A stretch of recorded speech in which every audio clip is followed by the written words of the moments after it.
Hey everyone, Golden Ninja 3000 here again. Today I'm reviewing LEGO Harry Potter set number 76440, Triwizard Tournament, The Arrival. It has 1,229 pieces, 5 brand new exclusive minifigures, and it retails for $130 in the US. This is the long-awaited update to the Durmstrang Ship set from like 2005. It is one of the only things in the Harry Potter theme that has not been remade in like the reboot that started in 2018. It looks beautiful. I think that this set is incredible. That's why I'm doing a review of it, and I cannot wait to get into all of the details with you guys. But before we do, I need to remind everyone that I am an employee of the LEGO Group. However, all opinions expressed in these videos are my own and do not necessarily reflect the views of the LEGO Group. And LEGO is a registered trademark of the LEGO Group of companies, which does not sponsor, authorize, or endorse this site. This is one of the few Harry Potter sets to not feature Harry Potter himself. So we'll start out with Barty Crouch Sr., who was a very important character in Goblet of Fire, but this is actually his first LEGO minifigure ever. It's pretty generic. I mean, I honestly didn't even realize it was him when the set was revealed, but he just has a basic like suit. I think that is a new print, and then he has a new face print as well, so that looks very accurate to the movie. Next up, we have Madame Maxime, the headmistress of Beauxbatons. She is using the Avatar-style legs and arms in dark red. It looks fantastic. I really like her torso print. It's super detailed. The long limbs definitely work for her because she is a half-giant like Hagrid. Her face print looks good. Love the back printing as well. And, oh, alternate face. Sorry, didn't mean to spin past that. But there is her alternate face looking a little bit more upset. I love the face print. I think it looks just like the actress. We do have another version of this Madame Maxime in the same outfit, but with a dress piece instead of legs. So I like that we have the legs option now. And I just really love seeing those Avatar pieces used for taller characters because they just work so well. We get just one Beauxbaton student in this set, Fleur Delacour. She looks great. I really love this style of blue, or this color, I guess. She has a sand blue hat, medium blue torso, and legs dual molded with dark blue. Great torso printing. We got a nearly identical minifigure in 2019 in the last Beauxbatons Carriage. That's actually where this hat mold originates, and I'm really glad they brought it back for this set. She does have her typical alternate face. I do think the torso printing is slightly different from the last version though, so this one I believe is still exclusive, but please correct me if I'm wrong. Our fourth minifigure is Igor Karkaroff, the headmaster of Durmstrang. The last time we got this minifigure was with the last Durmstrang Ship set. This one is far more detailed. I really like the dual molded boots, and he does have a really nice torso print. He comes with a cane and a wand. I like the hairpiece quite a bit as well. I think that that's new from LEGO Friends. It's new in this color, I think, but the mold itself is also pretty new. I think it was only introduced in January. He does have a suitably evil face, and then on the back he has a little bit more angry face. And last but not least, the Durmstrang student we get in this set is Victor Crumb. This is by far the best version of him we've ever gotten. I love his face print. I really like that torso and leg print with the fur lining, because this fur collar piece just blends perfectly into the printing. It's honestly amazing. Like, that's just a really nice print for a character like this. And then he does have an alternate face too. I don't think he got a unique face print when we got him in the 2019 set, so it's really great to see more versions of him with a unique face print. Before we get into the main builds, we do have two small side builds. On the right here, we have the Goblet of Fire. It's nice to see it included in the set, even though, I mean, it doesn't really have much to do with this set. Yes, these vehicles are from the Goblet of Fire, but I mean, this is only located in Hogwarts, and there is no section of Hogwarts in this set, but it's a good build. Blue flame at the top, looks fantastic. And then you also get the Triwizard Cup, which is a fantastic little build using the Ninjago snake pieces. It looks wonderful. I think it was built like this in an advent calendar a few years ago too. And I love that these are included because, again, even though neither of them really fit the scene, these didn't interact with the vehicles in the set, it's just nice to get like a little bit more scenery that's from the movie. Because this set depicts both of the rival schools arriving at Hogwarts, you do get both of their modes of transportation, the Beauxbatons Carriage for Beauxbaton and the Durmstrang Ship. The carriage is very small, especially compared to how it is in the movie. The focus of this set really is the ship, but I'm glad the carriage was included, so we'll start by looking at that. The Beauxbatons Carriage in the books is described as being as big as a house. This Lego version doesn't quite live up to that. I mean, it's like the size of a small house next to the minifigures, but definitely nowhere near the size of the standalone set in 2019, which I did bring with me to California, so you will see a comparison of the two carriages coming next week. But this thing is still a very respectable size. I mean, it's a side build in a large set, and this would easily be like a $20 to $25 set on its own. The carriage is iconic for being pulled by winged Abraxans. It is not pulled by a herd of Pegasuses or Pegasi or whatever. I know that that's like a common misconception, but no, in the Harry Potter universe, it's pulled by Abraxans. It's just like a basic Lego horse piece. You can move its legs and everything. Um, I didn't mean to break it. Hopefully I didn't break any pieces. But I mean, I wish you could display it like rearing up. That would be really cool. But you can like just remove the wings and replace them with a 1x2 white brick. So you can have a regular horse if you want. It's always great to see the Lego horse piece again. I love Lego horses so much, and especially the white ones were kind of rare for a few years there. But I do not like the silver wings. I don't think they fit. Like the rest of the hair on the horse is white, so why would it have silver feathers? To me, it's just kind of clashing. I would have preferred white wings like the old carriage, but it's still cool. And you do just get one horse. You should have more. And I feel like there's something wrong with my horse mold because as you can see, like it keeps kind of tilting to the side. So I don't know what that's all about, but hopefully I'll be able to like figure it out and straighten that up. There is one chair at the front of the carriage. I kind of just put Madame Maxime there, and she does fit even with her long legs. So that's nice, but I don't think that it was actually... I don't think like there was a conductor or anything, or driver, I guess. I don't know what they're called, like at the front of the carriage in the movies. I feel like a chair is just included on the Lego versions for play purposes. But all of the other iconic parts of the carriage are here, like that powder blue color scheme. You've got the lanterns on the side, some big windows, stickers for the Beauxbatons logo. I hate the stickers in this set. I mean, like, the stickers themselves are fine, but as you can see, they were cut very badly on the sheet, so they're all horribly off-center, and it's just... that's not what you want to be seeing in a $130 Lego set. I think it's just kind of embarrassing, but I really would have preferred if they were better. You can get into the carriage by opening the doors. At the back, you have openable windows as well, and then there is, like, this little chest, and inside the chest, there's a couple of teacups, but there's no teapot, so that's kind of confusing. I would have liked a teapot to be included. You can also access the top of the carriage, or the inside of the carriage, by pulling off the top, though. And you can fit a fair few minifigures in there. Like, you could probably cram, honestly, like 5 in there if you really tried. So I'm glad that it is so spacious, despite being much smaller than the last one. It's hard to capture the entire Durmstrang ship on camera because it is pretty tall, but I did want to just give you guys a brief overview of it. It's a very different boat than LEGO usually makes because I believe that this is a Spanish galleon. At least I think so if I know my ships. And we don't really see that represented in LEGO form. It's very squat compared to like the more typical European style pirate ships we see. So let's go ahead and move into the close-up so we can look at all of the details. I want to kick things off by looking at the sails just to get them out of the way, and because they are so cool. I always love seeing cloth sails on LEGO ships. LEGO pirate ships from Pirates of the Caribbean were a big part of my childhood. You know, like they're really what got me into LEGO along with Harry Potter. So this set is kind of like the perfect marriage of those two things. So we do have like these large not rectangular, like more square-ish size white sails. They're built like using the newer style tow ball attachment method. I don't love that. I miss like the old attachment method from when I was a kid of just like Technic pieces. Because I feel like this curves them in like a little bit too much. I don't like the way that some of the sails sit. This one up front is okay, but like the main sail, which is printed with the beautiful Durmstrang crest, this is such a cool piece. I wish it kind of like curved out more. So if it was attached in the manner that the old sails were, I think that, you know, you could make it look a little bit more puffed out and like it's really in motion. But what I love about this ship are like the little flags.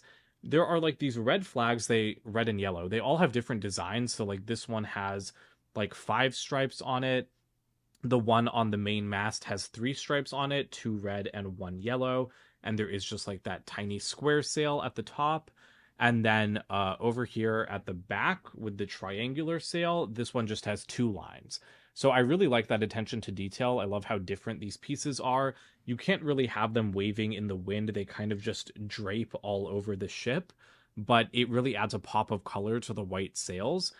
I mean, I wish that you could have them flying in the wind, but like there's really no way to do that unless you maybe want to try bending them up, but I don't want to ruin my flags. And here's a quick look at the ship from the other side, because unfortunately, whenever there are like single-sided sails like this triangular one, they're only visible from one side. I think the ship looks better from like the right side than the left side if you're looking at it head on, but the left side is the only one where you get the full effect of the sails, because that's the side with like the visible triangle. And before I forget, we've also got two small crow's nests at the very top of the ship, one for the main mast, one for the forward mast, and you can't really fit minifigures in there on studs. Sorry, the flags are like getting in the way.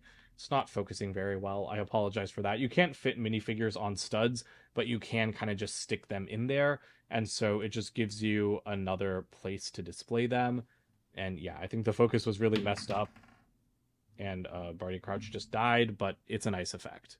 Looking at the actual build of the ship now, the biggest difference from the last set, which I don't own, is that it's fully brick built. There are no huge pre-molded pieces here. Everything you see is totally brick built. I love that. I mean, the shaping on this hull is just really nice. Like I said, it's very squat. It feels like a little bit fatter than other Lego boat hulls, and it's just really cool to see that all done with bricks instead of pre-molded pieces like the last ship. You do have a figurehead at the front here. I think it's some kind of bird, but I'm not sure exactly what it is. There are a couple of stickers representing the eyes, but the rest are brick built. And then at the front of the boat, the only other stuff you have is just like a little bit of railing, but there's nowhere to pose minifigures. And I don't know what this section is supposed to be. There's like no room in there to put any minifigures either. There are a couple of stickers along the boat hull. They've got like these faces that I guess are covering the cannon ports. I think that's accurate to the ship. It looks good. It's like a bunch of stickers that are kind of paired alongside each other. And then continuing down the hull, you can see a bunch more stickers that are creating like, I guess, shuttered windows. That's kind of what it looks like to me. Those stickers do add a lot to the look of the set, so you're definitely going to want to apply them. But I just think they look really nice and they really kind of class it up. You also have a couple of shields over here. Unfortunately, they're stickers as well. You can actually get a better look by detaching some of the rigging. I didn't mention the rigging on the forward mast, but it did have rigging too. But this rigging can just kind of be unclipped from the main mast and then folded down. So that gives you a better look at the shields, which unfortunately are all stickers. And this is where you can see just how awful the sticker cutting is. It's okay on like these two shields, but then on these two, it's pretty awful because it makes them super off-centered, and that's why I wish these were printed. Like, printed shields are always better than stickered shields to begin with, and they are repeated designs because you have the same stickers on the other side. They should have been prints. It would have been way better to be prints instead of badly cut stickers. I do like the brick built column detailing down here that does kind of like overlay columns on the sticker sheet. I think that that's a nice touch. And then you have this isn't the fore. I think this is the forecastle, and this is like the aft of the ship, I guess. I don't know if my nautical terms are correct, but this is all angled upwards. So there's no interior in here, unfortunately, because it's all angled, and it is like a little bit shaky. It would be great if that was a little bit stronger of a connection, but it's quite cool, you know, because we've never had like a Lego ship that's that angled. So I think that that's pretty nice, and I do really like the way the lanterns are built on the top.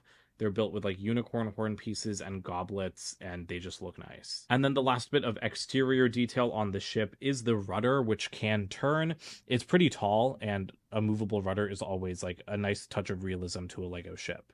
As for deck and interior space, you can see a couple of columns into the ship. I might actually just break the rigging off the other side of this and remove the mast just so we can get a better look at the ship. You do have like some interior space in like this forecastle section. You can try to place some minifigures in there, but as you can see, this whole thing is kind of lifting up, and that's because this whole section just slides off. It's kind of hollow on the inside, and so I really like the way that this is just built separately. And then you can see Karkaroff's throne, I guess. Actually, let me lower the camera instead of picking up the whole boat. But yeah, this is Karkaroff's throne. I don't know why he has a throne on a boat, but he does have a little bit of food. He has like a turkey leg and some leaves. So this man has the exact same amount of food that comes in the entire giant Great Hall set. I mean, that's a joke. That set comes with more food, but I thought it needed more. So you should watch my review of that to understand what I was saying. But yeah, I like the sand green color of his chair. I just think it's super awkward that you have all those Technic pieces right behind him. Like this space could have been finished off a tiny bit better, in my opinion. And then moving on to the deck, you do have a fair amount of space to pose up a couple of minifigures, and you can actually lift this up just by like these bricks with handles on them. And then you can see a little bit of boat interior. There's like a single bed with like an unmade sheet being half pulled over it. I guess that's where Victor sleeps. And then there's just like a little oil lamp, I guess, and a little cup. And then there is like a little bit more interior space underneath Karkaroff's throne, but it's completely inaccessible. So that's kind of a shame because like there is an equivalent amount of hollow space underneath the throne section. I do think the throne section could have been built in such a way to make the mast removable. Like, you already need to unclip the rigging to take off the forecastle section, so I don't really see why this whole section couldn't have been removable. Maybe the mast wouldn't have been strong enough then, but I feel like it would have been fine. So that's the Durmstrang ship. Not a ton of interior detail, but it looks really nice, and honestly, I think that that's what's most important for me personally as an adult collector. Here are the extra parts for this set, including the horse brick and some extra rigging. Here is the horribly cut sticker sheet. You can see just how much was like left off center of the shields. It was just really bad. This is one of the worst ones I've ever seen, and I just don't understand how this problem keeps happening. The box for this set is like a typical $100 box size. I think it looks gorgeous. Like, I really, really love the artwork on the box with the greenish sky. I really don't like the misrepresentation of the flags, though. Like, they cannot wave and bend like that unless you, like, significantly crease them up. So that feels a little bit like false advertising to me, to be honest. On top of the box, you do have a quick look at some of the minifigures, and then at the back, you've got the play features and interior details. We've got a typical large instruction manual for this set. I like that the whole thing is built in one manual, because I know I just complained about all the separate manuals for the Hogwarts set. And speaking of Hogwarts sets, you do have like the big advertisement for building the most detailed Hogwarts castle at the back of this manual. I do think that this is a pretty great set overall. It's a long-awaited update, and I do really think it was worth the wait. This set looks incredible on display. I feel like it's one of my favorite Harry Potter sets ever just because of how unique it looks and how well done it is. At least from an exterior perspective, because I do think the interior could have been better, even bearing in mind, you know, how strong the model needs to be, and like the funky rear section. There was no way to put an interior at the back, like that's totally understandable, but beneath Karkaroff's chair, there definitely could have been a little something. $130 does feel a little bit steep for this set. I hesitate to say it's like really overpriced, because would I pay $100 for just the Durmstrang ship? Yes, I would. Would I pay just $30 for the Beauxbatons Carriage? Yeah, I guess I would. I mean, honestly, the Durmstrang ship being $100, it feels like you're getting a little bit less ship than past $100 Lego ships, but bear in mind, like the last $100 Lego pirate ship came out 9 years ago, and this one is way more detailed. It's like fully brick built. It's really impressive, and I feel like it only feels smaller because, like I said, it's a squatter shape. It's not quite as long and as thin as the other ones. I really think the problem with the price is that there needed to be more minifigures. It's really great to get so many new prints, and all of the minifigures are pretty perfect. Like, I don't really think I have any complaints with them. I just want more. Like, I really would have loved at least one random Beauxbaton student and one random Durmstrang student.